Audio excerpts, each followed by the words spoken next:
Hi guys, wanted to do a small study tonight on the Dead Sea Scrolls like we have been doing, but kind of wanted to start over a little bit.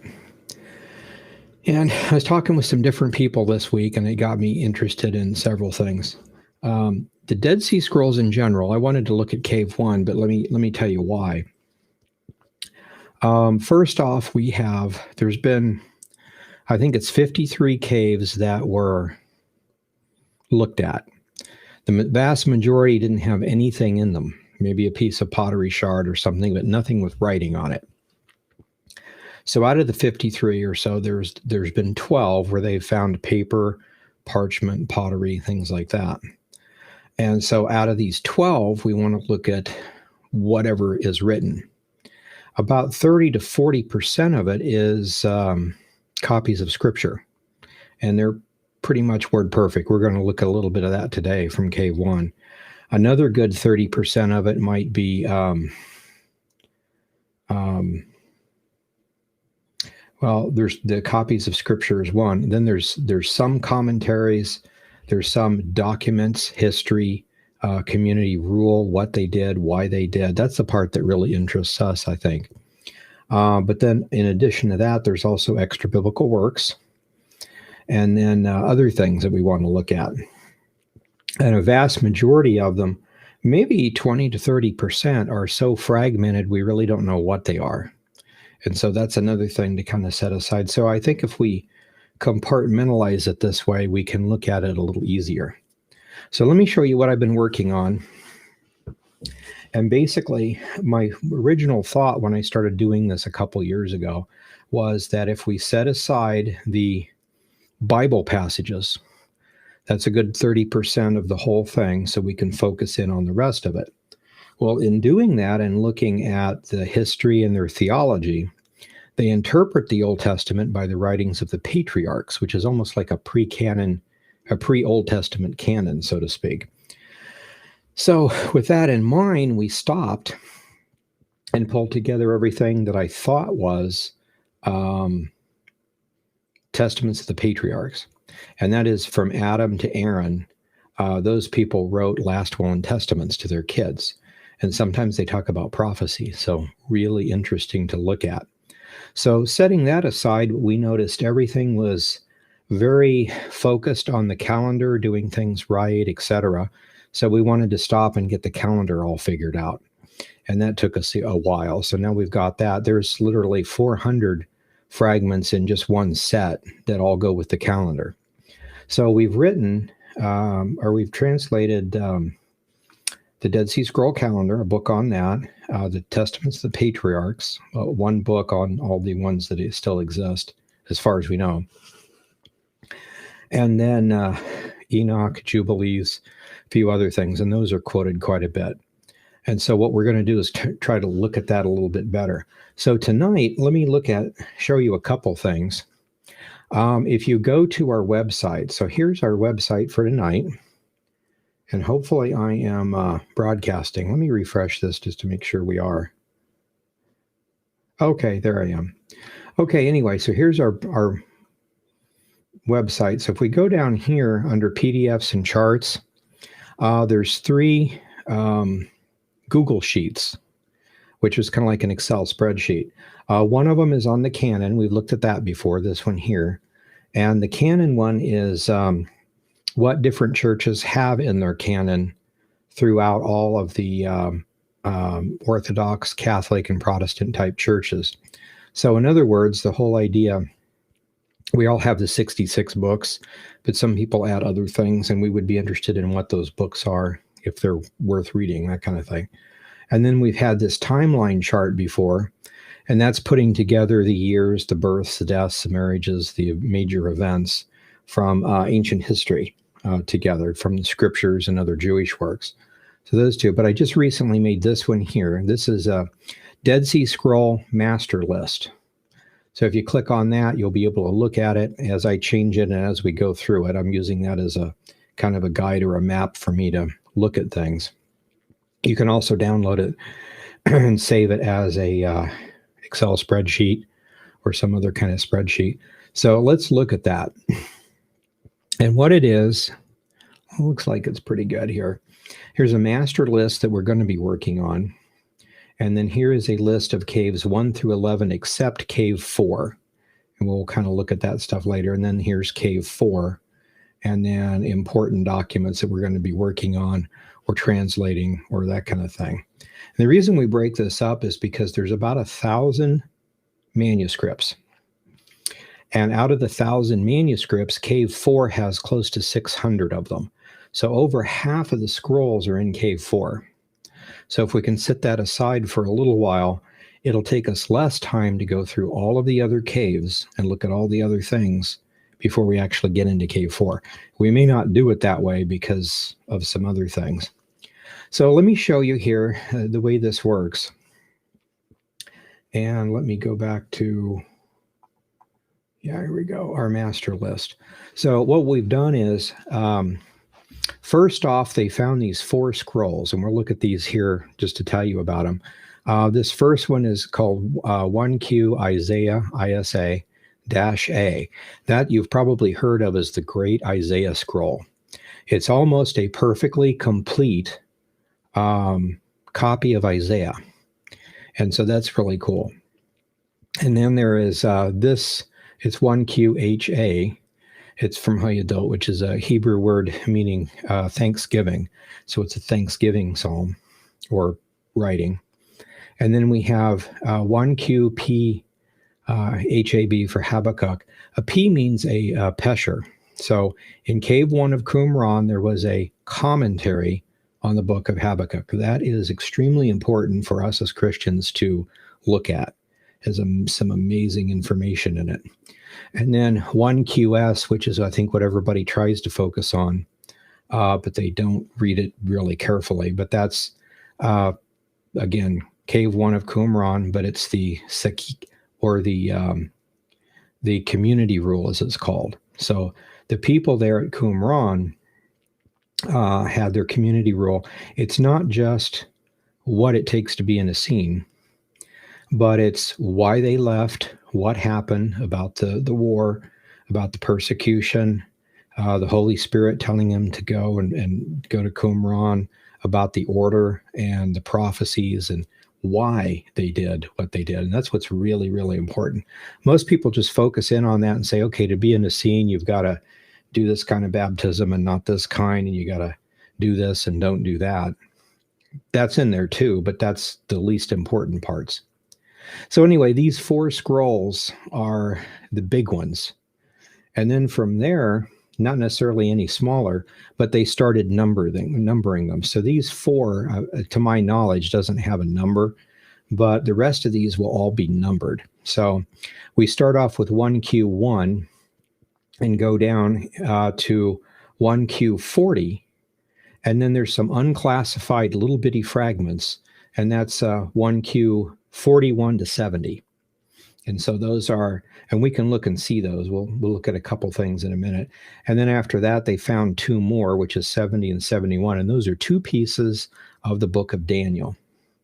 So what I wanted to do tonight is to kind of give you this as an overview and look at some of the scriptures and get it so where you can do that kind of thing too. So let's give you an example here. Let me go over here. Let's see. I should have that somewhere here. Okay. I've got links over here too. What these links are is to the Israeli Antiquities Department has put most, if not all of these high-res images out for you and I to look at. So for instance, here we'll go. This is number 14, 1QP Mike. So it's a commentary on Micah. And it's corresponding to another scroll found in the 4th cave. But if you come here, it's the Pesher on Micah. So if you click on this, and you can just go here and look at it, it's deadseascrolls.org.il. Okay, so here's an example. So if we pull this up here, that's an example of some of the fragments for the commentary on Micah.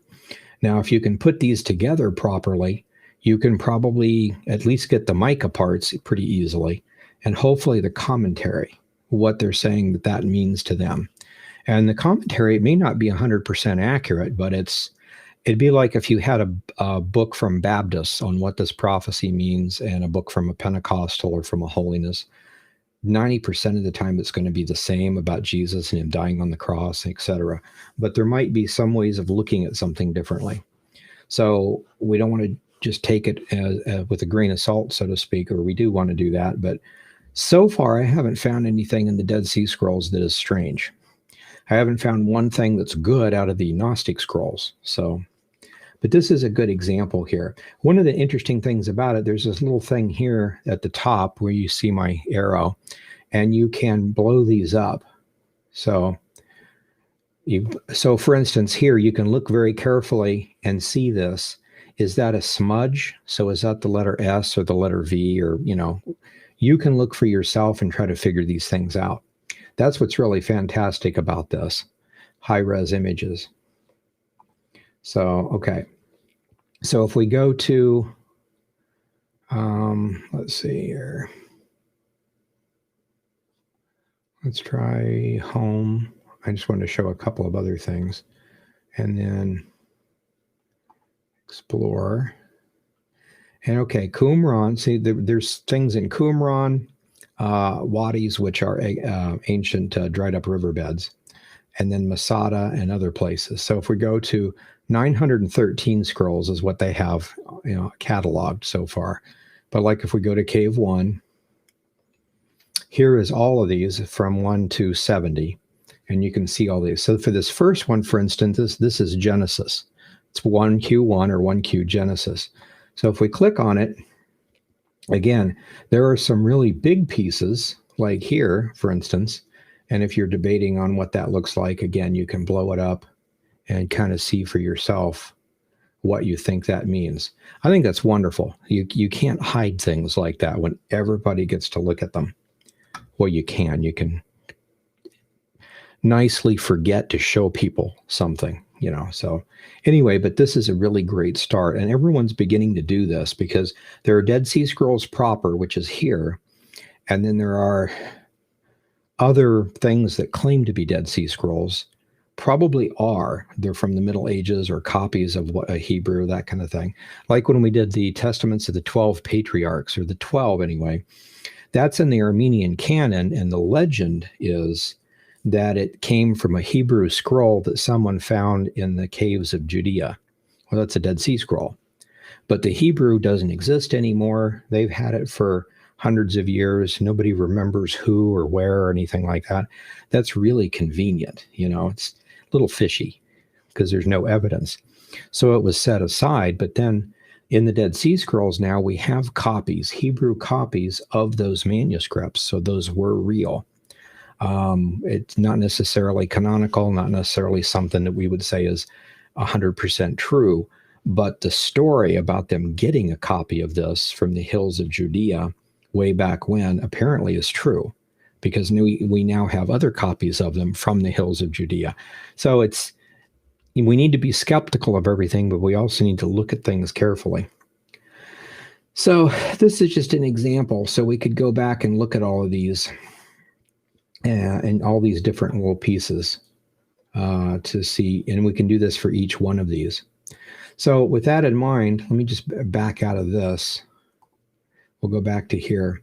So when you look at this now, scroll 1 through 12, okay, this one is just Bible. So it's Genesis, Exodus, Leviticus, Deuteronomy. I don't see any numbers in there. There's numbers in other caves or parts of the book of Numbers. Judges, a piece of Samuel, another piece of Isaiah, or another copy, I would say. Ezekiel, some Psalms, and that's it.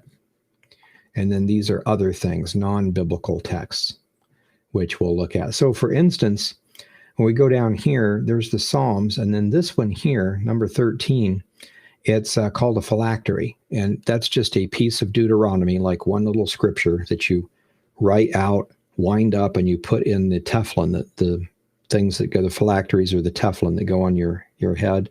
You put the scrolls in there. So that's interesting. One thing that shows us that the people in Qumran used Teflon and mezuzah and things like that.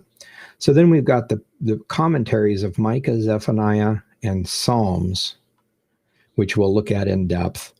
And then 2 fragments of Jubilees. We have the book of Jubilees, so we can still look at that, but it's not super necessary. The Apocalypse, number 20 here, was one of my favorites. It was originally called the Genesis Apocryphon, because they looked at it real quick and thought it's kind of sort of like Genesis, but it's, you know, like a first person type story, like a rewriting of it or something. So we'll just call us a Genesis Apocryphon or Apocrypha, something like that. Set it aside, go to the next scroll. Well, when you look carefully at it, it's not a rewriting of Genesis. Whether it's real or fake or not, it reports to be the testaments of Lamech, Noah, and Abraham. And that's all it is. And so we know those existed. And so in our book on the Testaments of the Patriarchs, that is divided up into 3 pieces, and we'll have let me see if I can find that here. In our store, we have the Testaments of the Patriarchs. Actually, let me do this a different way. Here's the Testaments of the Patriarchs. And so here are the books that are in there. See if I can blow this up a little bit better. That looks better. So Testament of Lamech, Testament of Noah, Testament of Abraham. So these 3 are what is collectively called 1Q20, or the Genesis Apocryphon. So it was kind of misnamed. But we've also got parts of the Testament of Enos, which is Adam's grandchild, Jacob and his 12 kids. Levi is pretty amazing. And then Levi's son is Kohath. And then we have Kohath, and then his son Amram, and then his son Aaron. So these are actual testaments, if we believe the scrolls, written by these people. Last will and testament. So pretty interesting. So anyway, going back to here then. So that's what that is. And this one here, 19, I did look at just a little bit, but it's part of the Testament of Noah. And it's highly fragmented, so it's basically the same information that we have in Q20. It's just another copy of it. And then 121 is the Testament of Levi, or part of the Testament of Levi. So again, that's probably one of my favorite ones because of the prophecies given into it, because of how he realizes that he's not saved and he needs to accept the coming Messiah as his savior. Really interesting. And then these 2 are 2 pieces of the Book of Giants, which is they say it would be an Enochic work. So if you know anything about the Book of Enoch, it talks about the pre-flood giants, the Nephilim, the stories. There is collectively all those pieces put together is called the Book of Giants out of the Dead Sea Scrolls. And it's information about the 3 clans, the Civil War, the flood that came, different things like that. So it's really interesting. And a little bit of the science on how they actually did the genetic engineering. So really interesting. And of course, if it was fiction, it would be something weird like they ate a plant and all of a sudden sprouted wings. But it's not like that at all. It actually fits perfectly with how we would do that genetically, which means it's probably real. Anyway, and then some other things. And again, 32, this one's interesting. It's a copy, and there's several of these in the caves, but it's a description of what the New Jerusalem looks like. And as Christians, we have a really good picture of what the New Jerusalem looks like in the book of Revelation. And these are written at least 100 years before John writes the book of Revelation, but they all match the description.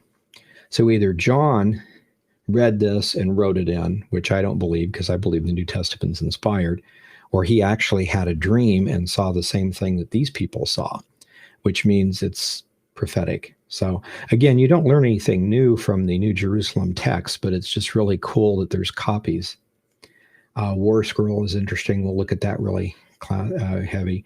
And then Daniel. So, and that's it. That's all. That's the 70 manuscripts. Some of them kind of big, some of them real small from that. So with that in mind, I'd like to start off here. This very first one is 1Q Genesis. And I just want to show you, we may not go through all these, but I want to show you how. When it comes just to the Bible texts, I want to show you this. There is a place called Dead Sea Scrolls Bible Translations. This page here, it's on the internet, put together by a wonderful, detailed guy. And it's the address, the URL is dssenglishbible.com. And you can go here and look at stuff like that. So what we can do is, for instance, here we can go to the Genesis part. There's 22 scrolls. We'll click on it, and this shows you the scrolls of Genesis from 1Q1 all the way down to what they found in the Wadi. So you can click on here and go to the chapter view in Genesis, and it'll show you, for instance, here's 1, 2, 3, 4, 5, 6. Apparently no piece of chapter 7 has been found in the Dead Sea Scrolls. That doesn't mean that it doesn't exist, but these are all fragments. So we have part of 8. We don't have part of 9 or 10 or 11, 12, and they may exist now. There may be extra ones coming out. But this is, you can look something up by chapter. If you're trying to figure out if there's a Dead Sea Scroll that exists, what does it say about this particular verse? So this is a really neat site. So go back to scroll 1 here, and we're going to look at 1Q Genesis. So again, this fits with this one here. We're going to look at 1Q Genesis to start. So 1Q Genesis gives us this. And it starts off, here is part of chapter 1. And all it has is verses 18 to 21. And it says, talking about the sun, moon, and the stars. The sun, obviously, is to rule over the day and over the night, and to divide the light from the darkness. And God saw that it was good. And this was the evening and the morning of the 4th day. And God said, let the waters abound with living creatures, let birds fly above the earth, and open the expanse of the sky or the heavens. The word there is shemayim, so it's heavens or sky. Now, I want to point out one thing here. And this says this over here, basically. This is in green, if you notice it. And he gives you the stuff over here, and it's really interesting because anything that's in green, it's basically saying that it has a spelling difference. So sometimes words have alternate spellings, or it's obvious what it was. Maybe these are handwritten, so maybe it was misspelled, but it's something that's obviously that word, but there's just a slight or a smudge, and it looks like it's a V instead of an O or a something, you know. So green, just to be thorough. And so this word here is in green. What's interesting is something in blue, it looks like it's translated okay, but there's a hole in the paper. So instead of saying God, for instance, it would have a G and a D, and you're missing the middle letter rather. So it's not Gid or God. It's probably God. Could be Gad, but you're looking at this in scripture and it's pretty obvious what it is. If everything else is word perfect, and this probably is word perfect, but there's a hole in it, he's just trying to be super thorough. So the blue and the green, we don't need to worry about. What's really interesting, though, is the red. And the red is if there's something different. So one thing real quick as an example of this that comes to mind, the scripture that says that God divided the nations according to the children of Israel, and there were 70. And that's what our Masoretic text says. In the Dead Sea Scroll version, it's almost identical, but it says that there's 70 nations, and God divided the nations according to the children of God, or the sons of God.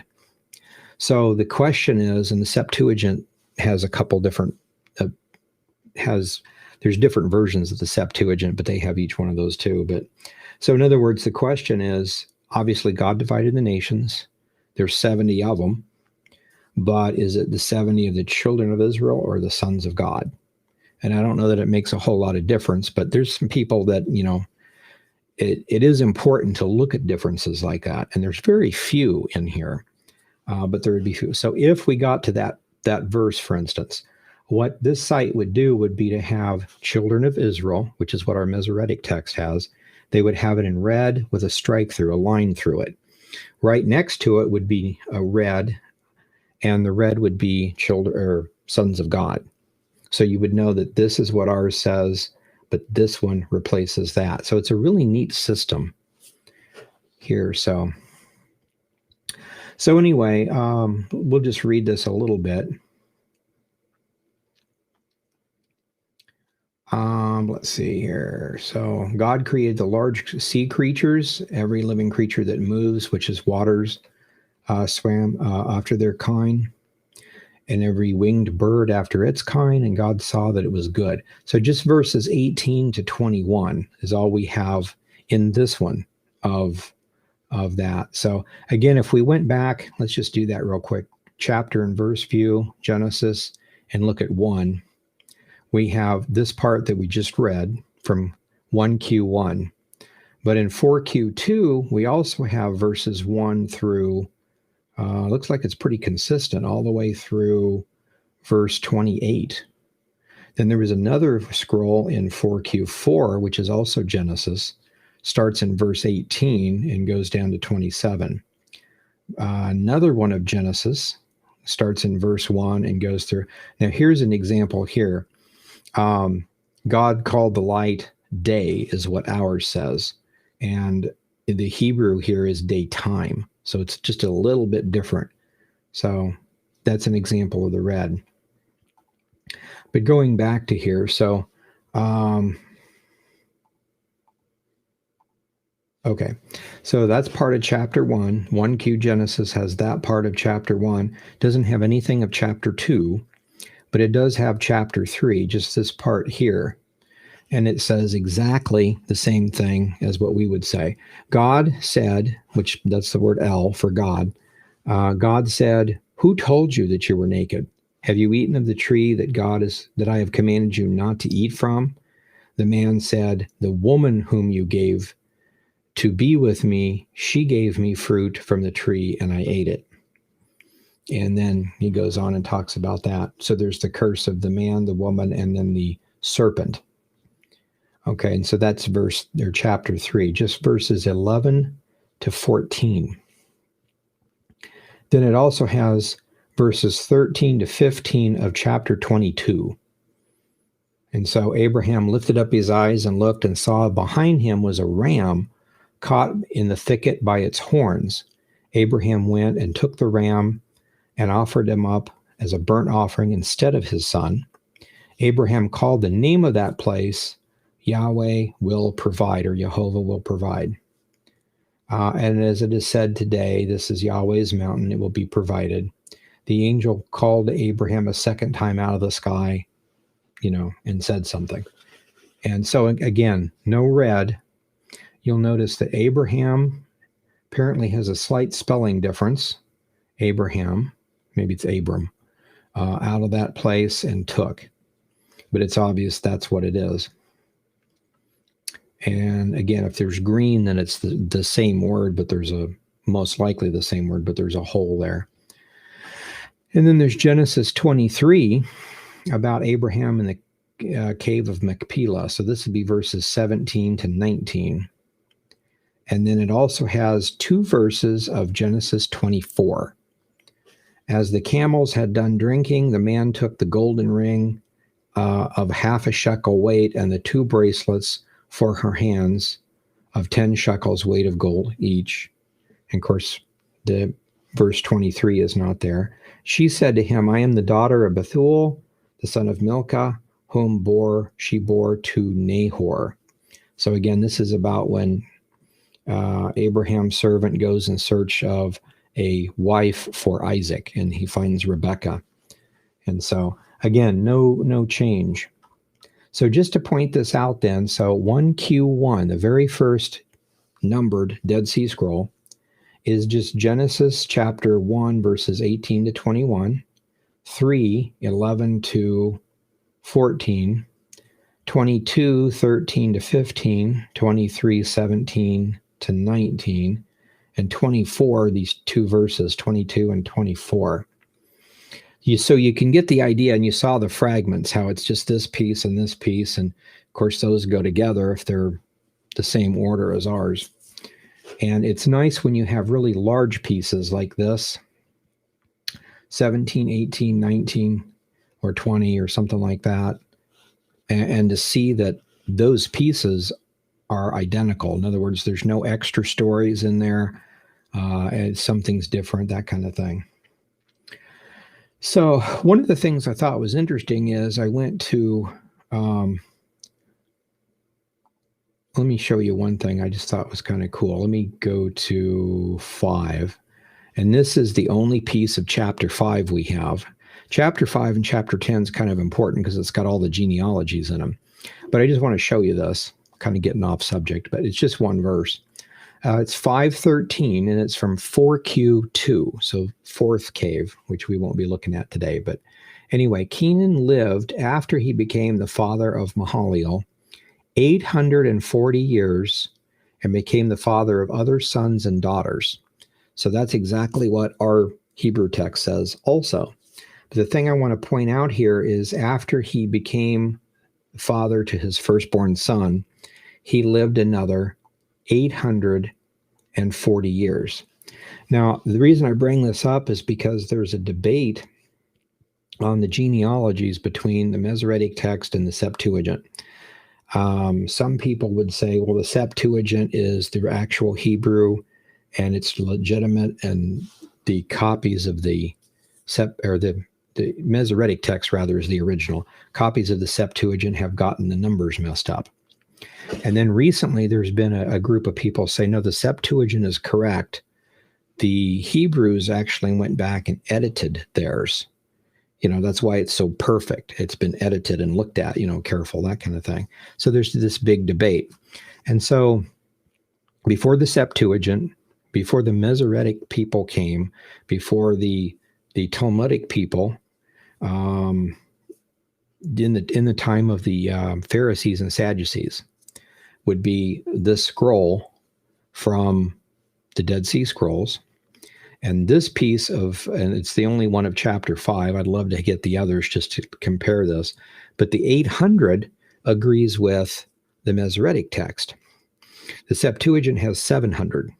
So, and this has that one correct. So again, one of the things that I've always done is, one of the things is in the Septuagint and in the Masoretic text, the Hebrew Old Testament, both, they both say that if you want to double check numbers or facts or whatever, compare Samuel and Joshua to the book of Jasher.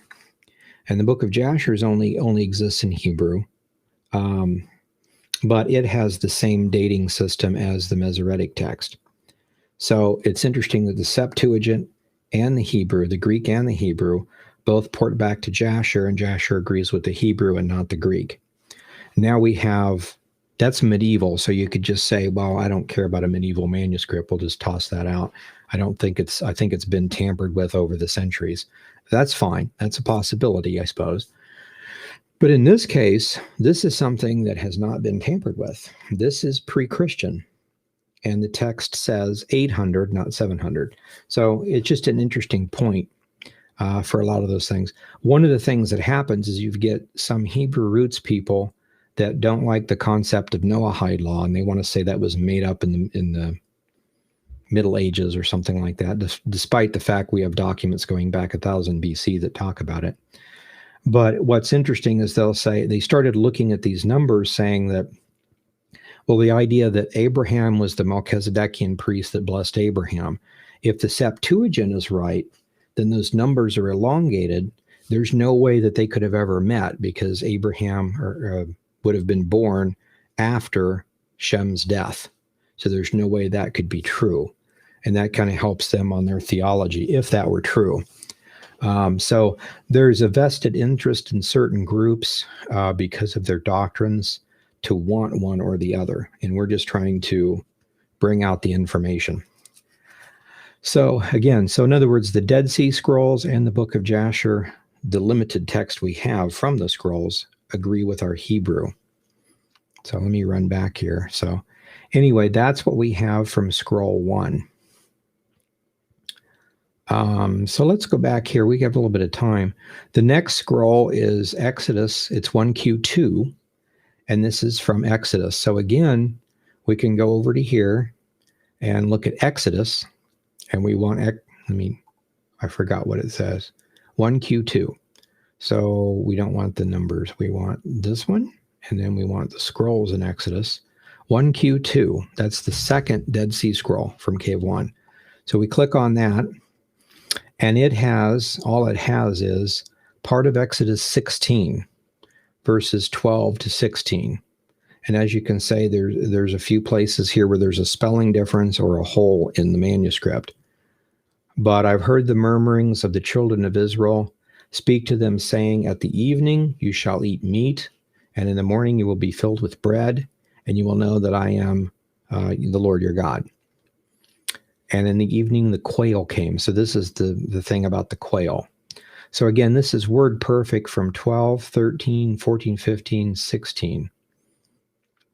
And then it also has a piece of 19, which would say, the Lord said to him, go down, you shall bring Aaron up with you, but don't let the priests and the people break through to come up to the Lord, lest he break out against them. Remember, they were warned not to touch or go up on the mountain. So Moses went down to the people and told them. So that's verses 24 and 25 of 19. And then it has part of Exodus 20. And I'm just showing you this just so that you get a feel of it. It's like you may want to look up your favorite verse, and there's a good chance it won't be there because it's fragmented. But if it is there, it's cool. We get to see what the pre-Christian, pre-Masoretic people understood it to be. And you'll find that 99% of the time it is identical to the Hebrew. And that's what's really nice. So Exodus 20, God spoke these words saying, so we're missing verse 2. That was part of verse 1. We got part of verse 3 that says, you shall have no other gods before me. And then, the 4 is gone. 5 is, you shall not bow yourself down to them, that's the graven idols, nor serve them, for I, the Lord your God, am a jealous God, visiting the iniquity of the fathers on the children to the 3rd and 4th generation of those who hate me, and showing loving kindness to thousands of those who love me and keep my commandments. And then that's verses 5 and 6 together. And then the next fragment is verse 25 of chapter 20. If you make me an altar of stone, you shall not build it with cut stones, for if you lift your tool upon it, you've polluted it. And you shall not go up by steps to my altar, that your nakedness be not exposed. So those 2 verses. And then the only other piece of this is from Exodus 21. It's got verses 1, 2, and then 4 and 5. These are the ordinances which you shall set from before them. If you buy a Hebrew servant, he shall serve 6 years. So that's starting on the Shemitah years and the Jubilee cycles and the going free and that part of stuff. So again, this is identical too. Nothing in red. So nothing's been changed. So 1Q2 is Exodus part of 16, 19, 20, and 21. So now if we go back to our timeline, the next one is 3, and this is actually Paleo-Hebrew. So let me see if I can go back here, Qumran, and I want Paleo-Hebrew. Here we go. I just want to show you the difference if I can. Really good picture. Here we go. Some of the Paleo script. And you can see the different, it's kind of like a cursive versus printed. And I don't know if I can blow, yeah, there we go. So you can blow it up bigger. So that is ancient cursive Hebrew, Paleo Leviticus. It's the same thing, but it's just cursive instead of block script. So isn't that amazing how that can be like that? Or we could do this one here. See, and that's, to me, is amazing that you can blow it up that far and you can look and see if there's a smudge or what you think this is. So that's pretty cool. So Q3 is the Paleo Hebrew. So going back to here, Leviticus, Q3, Paleo Hebrew, Leviticus and Numbers. So if we go here, we can see that it's Leviticus 11, verses 10 and 11, no change. Chapter 19, verses 30 through 34, no change. A different spelling. Is it spelling? Yeah, different spelling of wizards. That's interesting. And for Yahweh, him, you lived, and sanctuary and reverence, there's probably a hole. Leviticus 20, verses 20 through 24. 21, just that one verse, verse 24. So Moses spoke to Aaron and his sons and to all the children of Israel. And then chapter 22, verses 2, 3, 4, 5, 6, 23, 4, 5, 6, 7, and 8. 27 is just verse 30 and 31. And then it's got a piece of Numbers, chapter 1, verses 48 to 49, and Numbers 36, 7 through 8. So we won't go through all of these. I just want to see how easy it is for you to look these things up. So my point then is, again, these are the big ones here, which we're going to look at in depth later. And then looking at 1 through 12, you've got parts of Genesis, Exodus, Leviticus, nothing with Numbers, but you've got 2 major pieces of Deuteronomy, Judges, 1 Samuel, pieces of Isaiah, Ezekiel, and Psalms. So we could look at Isaiah here for a second. That'd be number 8. So if we go to the Isaiah scroll, 21 scrolls. So here's the 1Q Isaiah. That's A, so that would be the big one probably. So you can see they have a lot of stuff here. So starting in verse 1, 1, 2, 3, 4. So the word "and" is not in our Hebrew, but it's in that one. And then here's an example. Our Masoretic text says, "It is desolate, and they have brought as overthrown by strangers." And then that's not there, that it is desolate. But it says they have brought desolation upon it. So again, same kind of stuff. Somebody maybe shortened it. I mean, that's the argument. But you'll notice when there is a difference like that, if you stop and think about it, it never makes any difference. Nothing that I know. Closest thing of anything that would make a difference would be the 70 sons of God or the 70 children of Israel. And that may not even really make a difference, but it is a totally different concept. Verses 10. Yeah, this is just the whole chapter here. So there's quite a bit. So you can go through and see that. So all of chapter 1, here's chapter 2, starting with verse 1. So again, ours says, "Come, let us go up to the mountain of Yahweh." The Masoretic, or the Hebrew in the Dead Sea Scrolls, said, "Come, let us go up." Well, you know what we're going up to. So this is really interesting, though, to look for yourself to see what might be different. And then if there is something different, does it make a difference? It might. So let's, you be able to do that. My point, though, for this has already been done. So we don't need to make a new translation of that. You can buy the Dead Sea Scroll Bible out there. It's a little expensive. I think it's $40. And it's all of these fragments together, which is what this is. And this is available free online. So, and as you can see, it goes all the way down. This is huge, all the way down to the bottom here. And we should be in chapter 66, I think. Yeah, chapter 66. So this is pretty neat. This is the Isaiah Scroll A, which is the whole book of Isaiah. And almost, I should say, it was the whole book of Isaiah. The person who was trying to sell it to the Israelis at one point tried to hide it, and they put it in like a knapsack or something and buried it under the floor of their house. Now, it survived perfectly for 2,000 years or better.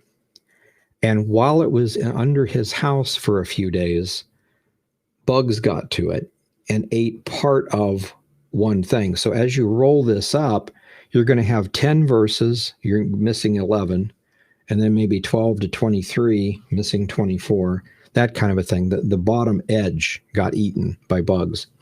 So it's really interesting. You can go see this in Israel too. They have it in the Shrine of the Book. So anyway, fascinating. So that's Isaiah. And then Ezekiel. Let's take a peek at Ezekiel real quick. So if we go back here to Ezekiel, 1Q9, okay. And so we just have these two little pieces, Ezekiel 4, verses 15 to 17, and Ezekiel 5, verse 1. And as you can see, there's some holes in it, but there's no differences. And so that's pretty cool. And that's just for 1Q9. If we back up, we've got 3Q1, 4Q73, 74, 75, 11Q4, and a piece of Ezekiel found in Masada, which is part of 35 and 36. So again, pretty interesting. So we'll go ahead and stop there, but basically this shows you how to look it up yourself. So we've kind of went through, starting with number 1, went through looking at the first 12. And you can, again, you can go to the Israeli Antiquities Department, just one of these links over here, and actually look at the scrolls. If you can read Hebrew, all you got to do is learn the cursive, and you can just read it like it's a newspaper. It's amazing, and you can blow those up and make sure that you know for sure it's not a smudge. The word does say this, and that's just really, really cool.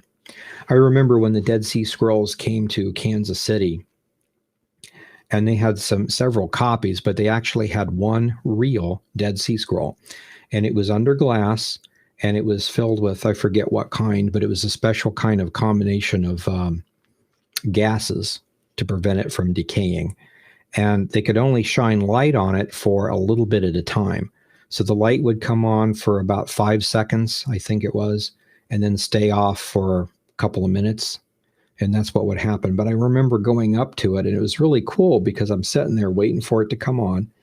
And it just really amazed me, because when the light came on, I looked at it and I was able to actually read it. The children of Israel went. That's all it said. Children of Israel went. It's supposed to be a piece of Joshua. But reading that, it's just, you can read it just like it's a newspaper. Only somebody wrote that with pen and ink 20 centuries ago. Just think about that for a minute. 20 centuries. And there you are. I mean, you can read it. Everybody can read it.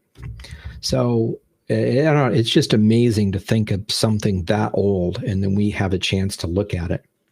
So again, but all of these things are almost identical with what we have in the Hebrew. And so we'll stop there. And then 13 is, again, a piece of Deuteronomy that's for a phylactery or a teflon. You know, the little verse that you wrap up and you put in the teflon. And so we'll look at some of these others later. I just want to take some time and go through just Cave 1, and then we'll go through some of the others too as we have time. But I'll stop there for tonight.